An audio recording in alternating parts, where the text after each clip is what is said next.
In this video, I want to teach you how to checkmate with 2 elephant pieces and 1 king piece, and that the opponent has only 1 piece.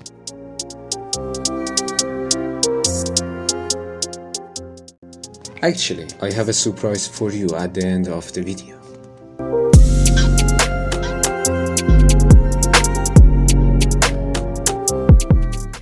With the pieces we have to limit the opponent's king.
It's easy to checkmate, it just needs to be careful, because the rule of 50 moves in chess warns us that if you can't checkmate before reaching 50 moves, the game is drawn.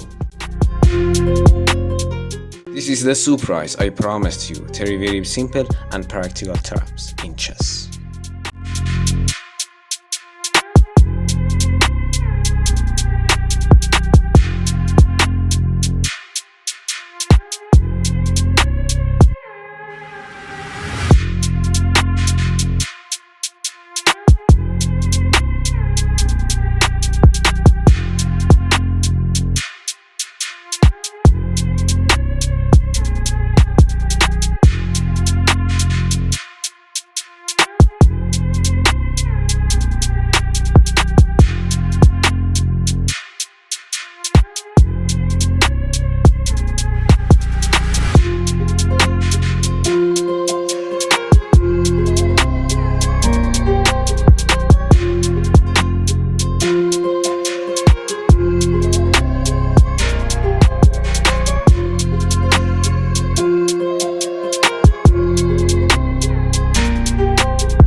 Thank you for watching the video. I hope you enjoyed it.